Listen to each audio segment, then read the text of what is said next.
opportunity to be here and to share the space and to reflect on some of the key elements. And Juan already kind of shared some of those key elements already. But I'll just also elaborate a little bit on the work that we've been doing so far since the Sharm el-Sheikh COP14 to advance the gender considerations in the Global Biodiversity Framework. So I don't know who all are there, but I just also wanted to kind of simplify what we're really talking about today. We always, the first people who are talking to CBD are always talking about acronyms, right? Post-2020 GBF, GPA, etc. So I just wanted to also put a basis on, so what is the post-2020 Global Biodiversity Framework? It is a global strategic plan for biodiversity being developed under the Convention on Biological Diversity, the CBD, which is one of the Rio Conventions.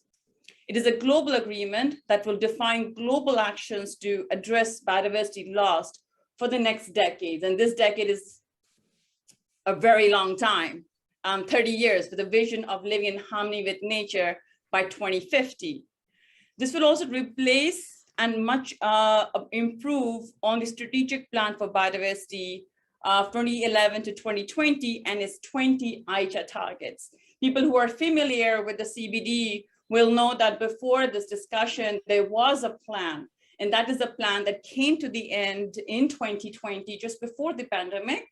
And at that time, the COP was supposed to take place in 2020 to guide all the parties for the blueprint for biodiversity. However, so this was, if you look at the logo, it says 2020 UN Biodiversity Conference. This was supposed to take place in 2020, and we were almost 2 years delayed in putting this framework together.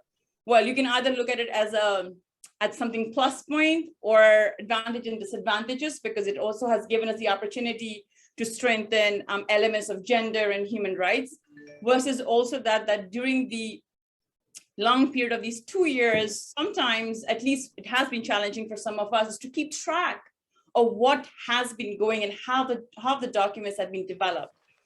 So the post-2020 Global Biodiversity Framework was said to be adopted at COP15, that's called the Conference of the Parties, at its 15th session. And this is still scheduled to take place this year, sometime in Kunming, China, but has been suspended due to the pandemic. Now, this I'll quickly go through. I'm going to put in, I'll go through slides quickly. I do speak fast. So also ask GFC and WCF to let me know on my time track. And I've got 10, 15 minutes max. So I'll go through this, which Juana already talked about, the provisions in the Convention on Gender. So of course, Juana talked about the preamble. Preamble is setting the whole stage for the convention, which recognizes the vital roles of women in the implementation of the full of the convention.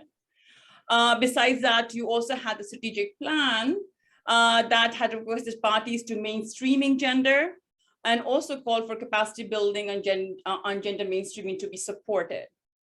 Now, after this, having this in the preamble, what happened, the discussion on the gender took place in 2008, and in COP12 in Pyeongchang in 2014, the gender plan of action was adopted. This plan, 2015 to 2020 gender plan of action, was a guidance for the implementation of the so-called Aicha targets, strategic plan for biodiversity.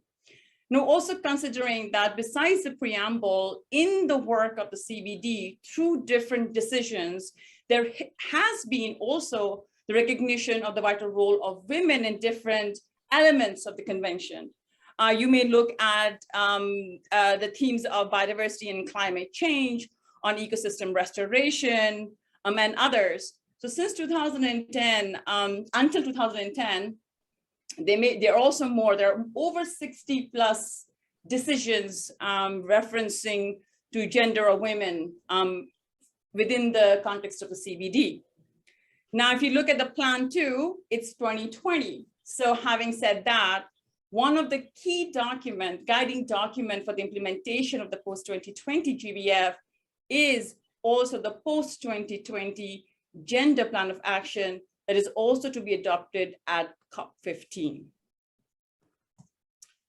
So I'm just going to give a short synopsis because I'm understanding there might be people who are already familiar with the post-2020. If not, please, I'm happy to take questions.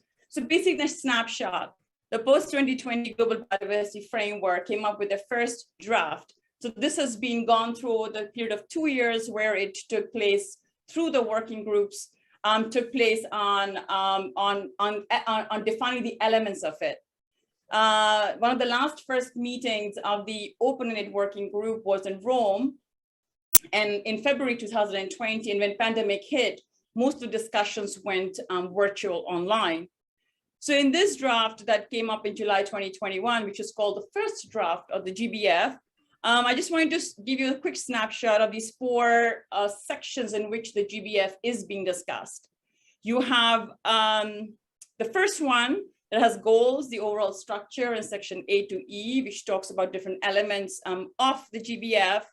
I'll talk more a bit detailed if people want it. Then you have targets 1 to 8 that addresses the threats to biodiversity. Target 9 to 13, talking about meeting people's needs.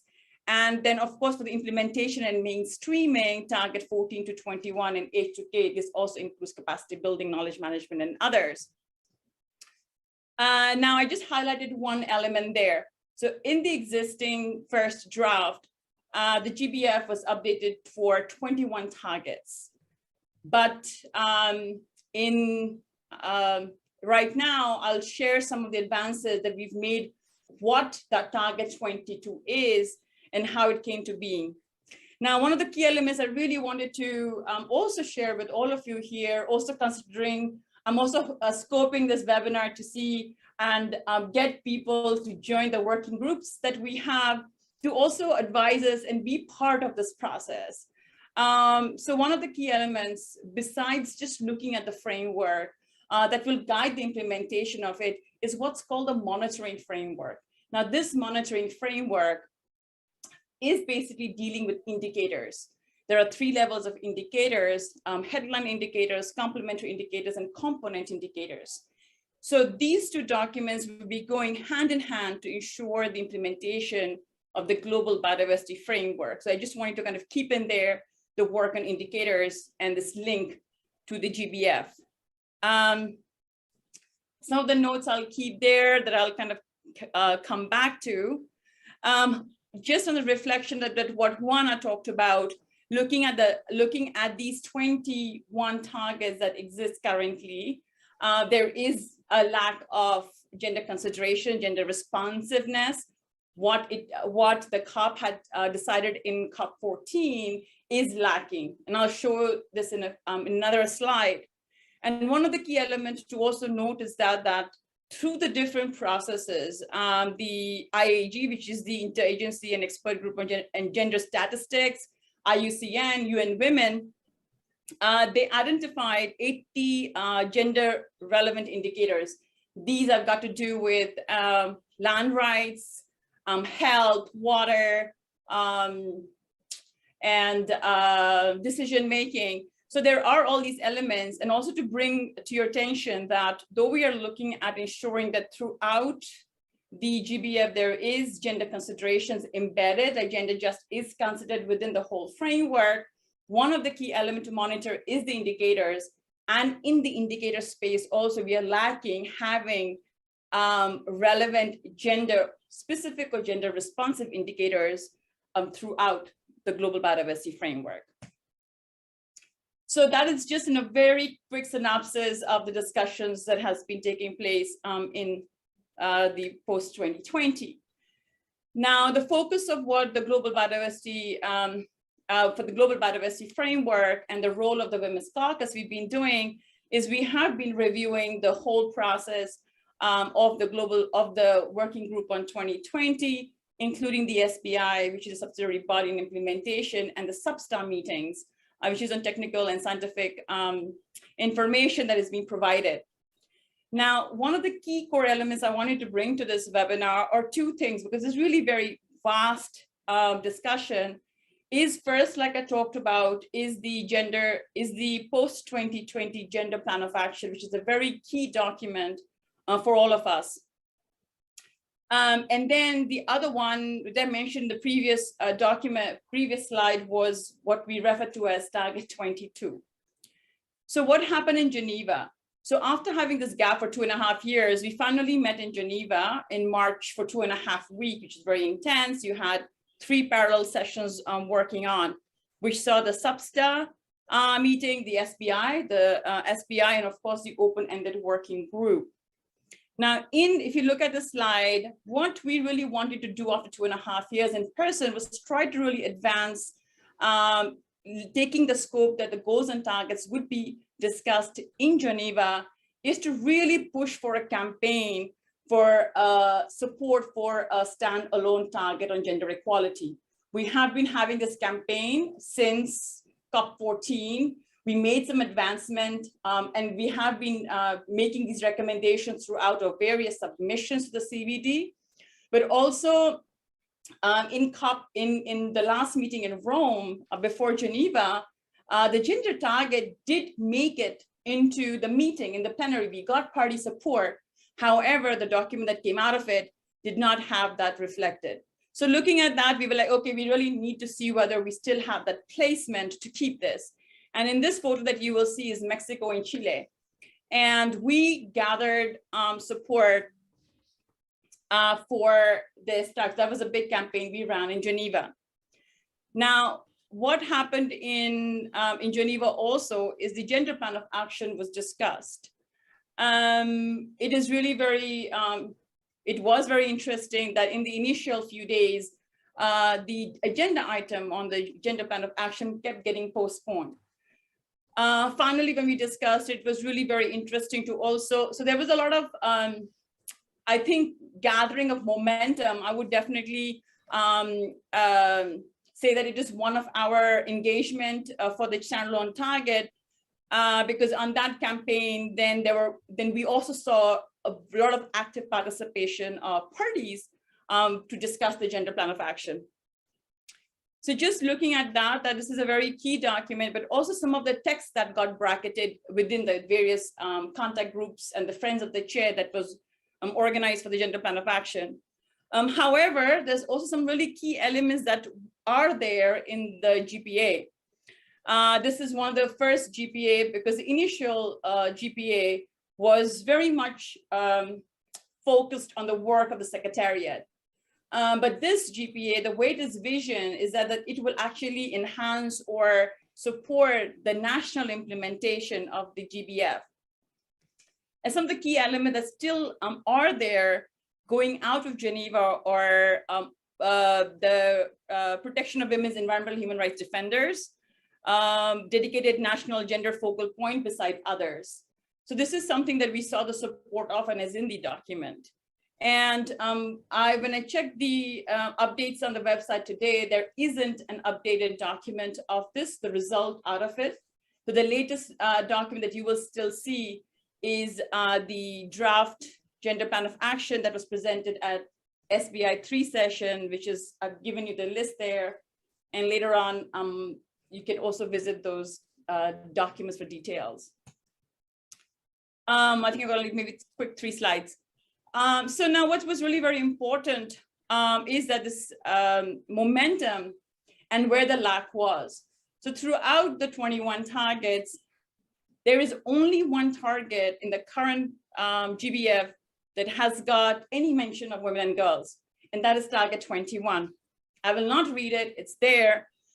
And on the side, what we really got the support, which is in the outcome document of the working group, open-ended working group 3 out of Geneva, is we've managed to get a standalone target on gender equality, which is target 22. In the document, it is referred to as a proposed new target. So it has yet to be negotiated, and going forward in Geneva and in Nairobi is where our energy is focused on. However, there is also discussion on how do we really balance target 21 and target 22. Is the mention of women and girls enough in target 21, or would we just be happy with it? Or do we also go forward in strengthening some of the elements, example, land rights, into target 22? However, we also have to be very cautious that currently this target 22 has been proposed by Costa Rica, and we have the whole of GRULAC support on this text. So we have to be also very strategic, and that if we need any changes on this target, are there parties that will support that change? Or how do we really go forward? Because we are also worried that if we change it too dramatically, whether we will lose the existing support that we have.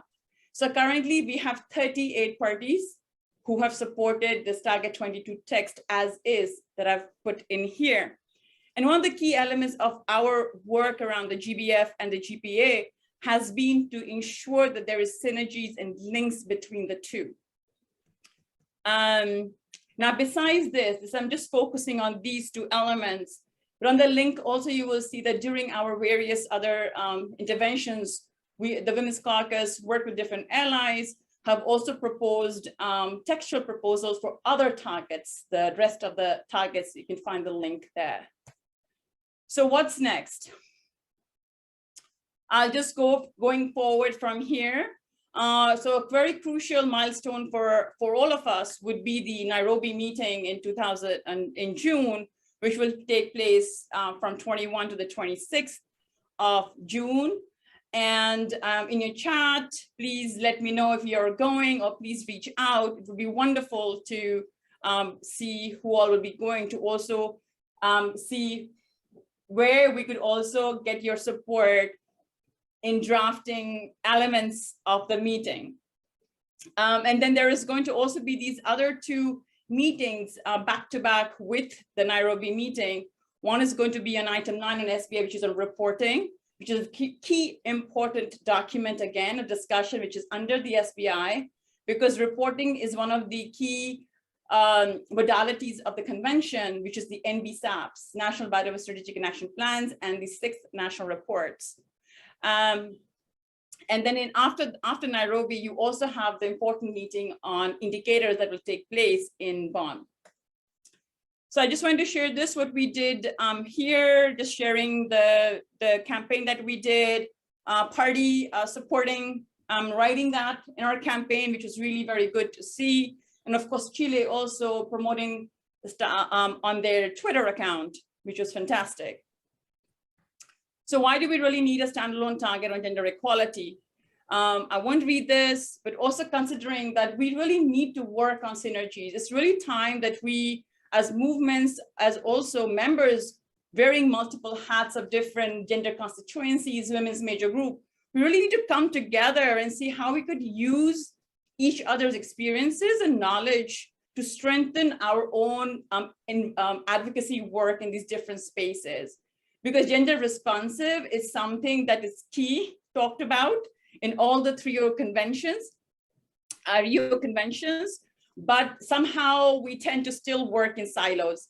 And all of these elements do have an impact on each other. Say, for example, right now, the UNCCD is taking place in Côte d'Ivoire, in Abidjan.